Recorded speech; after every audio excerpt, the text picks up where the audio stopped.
Coronel, ao longo desse período, aquele tempo a gente ia muito na tentativa e erro, porque não tinha internet para a gente pesquisar. Então, ia muito lá, assim dá certo, assim não dá certo, assim vai, assim não vai. Nesse período, o tiro evoluiu bastante em todos os aspectos, não é não, Coronel? Sim, exatamente. Tudo que a gente considera hoje, a facilidade que nós temos hoje para conseguir informação é muito grande. Inclusive, eu coleciono vídeos que a gente vê na internet, colocando todos os dias aí de reações armadas, como você colocou aqui um companheiro nosso aí que reagiu em São Paulo, na porta do condomínio. Então, eu pego Nosso esses vídeos, instrutor aqui. eu fico analisando essas coisas, assim, para ver qual foi a condição que o bandido chegou, qual foi a condição que ele tinha, né? E, infelizmente, eu penso, se fosse comigo, eu estava vivo, eu estava aqui contando a história, ou não estava mais aqui, né? Que é outro ensinamento, que eu também falo para as pessoas, que nem todo mundo tem arma para se defender, mas antes de usar a arma, tem uma série de coisas que a gente vai fazer na segurança para não precisar usar arma. Quer dizer, se eu tiver, em último caso, eu uso. E se eu não tiver? Né? Como é que eu vou fazer?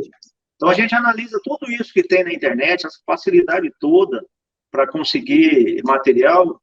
Eu estava dando uma aula na USP uma vez e falando com os alunos, mostrando na balística, né, armas automáticas, repetição, etc. E aí eu comentei do AK-47. E eu falei assim, eu acho que vocês não conhecem o AK-47. Aí alguém levantou a mão, né, Coronel, a gente conhece por causa dos jogos de videogame, né?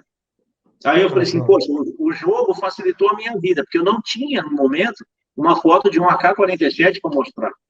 Né? Os jogos de sniper, por exemplo, eles trazem algum conhecimento para os alunos, que aí eles comentavam, né? Não, então ele tem que avaliar a questão da velocidade do vento, a questão da distância, né? Atirar acima do alvo e à frente, enfim, uma série de coisas que a internet proporciona que ajuda muito a gente até na hora de dar a instrução, né? Então, como disse o Coronel, as coisas evoluíram muito, tá? Muito.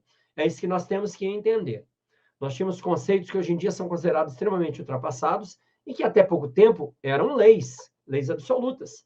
Double tap, stopping power, sem contar várias outras situações. Quantidade de disparos, não é, no combate, aquilo que é legítima defesa e não é legítima defesa, atirar na cabeça, o tiro mágico, né, da teoria do stopping power. Então, são coisas que evoluíram muito, e o combate evoluiu muito, mas muito por isso. Hoje, levando essa situação para um posicionamento relacionado à defesa, as coisas são muito diferentes. Porque hoje preserva-se a vida e se preocupa muito mais com a vida, tanto do operador, quanto das pessoas que estão à sua volta, do que anteriormente. E como disse bem o coronel, a segurança é algo muito mais amplo. Então, quem quer ter uma arma para a sua segurança, que é o meu caso, ele tem que se preocupar com o todo, principalmente com a prevenção.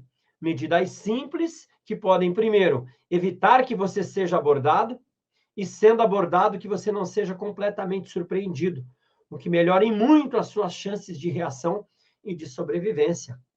Tem gente, não é, coronel, que compra arma achando que a arma é mágica, que vai resolver os problemas somente por tê-la, como se fosse num filme, em que, na realidade, não é. No dia a dia é bem diferente, né, coronel?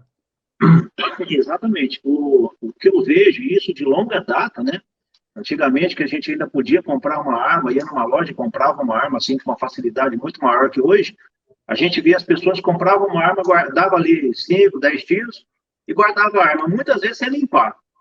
Né? Então ele guardava a arma e deixava aquela arma lá e achando, bom, eu tô bem.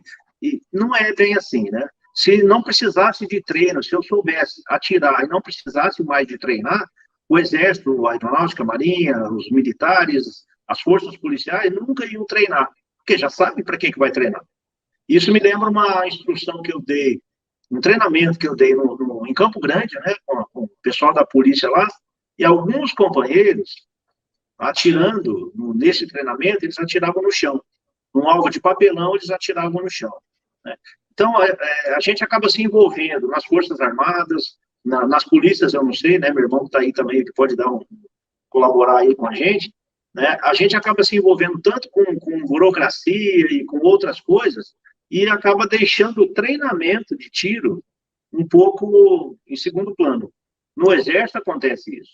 Então, a gente está lá envolvido lá com a primeira sessão, com a quarta sessão, com todas as sessões, com a instrução, não sei o quê, e a gente acaba não praticando tiro.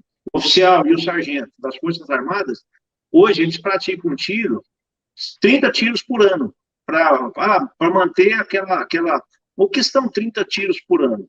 Né? A maioria dos CACs atira muito mais do que um oficial do Exército hoje. Exatamente. Veja aqui, o porquê disso, afinal de contas? Porque não se identifica a necessidade dessa transmissão de conhecimento em razão da estrutura que foi criada desde lá de trás das próprias Forças Armadas. Então, por exemplo, o combate aproximado, a reação, a necessidade de se obter precisão com a arma curta, que eu tinha grande dificuldade. Por quê? Porque eu aprendi a atirar de fuzil. De fuzil eu sempre atirei muito bem. Agora, de arma curta, a reação, a velocidade, a necessidade de treinar as diversas recargas. Eu nunca treinei nas Forças Armadas, porque não é algo premente, não é uma necessidade clara, básica. Por quê? Porque os objetivos são outros. Não é nem um defeito, é porque os objetivos são outros. E aí nós tínhamos que tentar mudar essa mentalidade, mudar a mentalidade, inclusive dos gestores, né, para que se possa implementar esse tipo de conhecimento de forma mais abrangente. Se comece a trabalhar isso com base nos instrutores, para que os instrutores passem a transmitir essa informação, porque, como disse o coronel, realmente não há esse sentido de necessidade. E sempre há necessidade de treinamento para quem quer operar uma arma de fogo. Sempre há necessidade para se defender.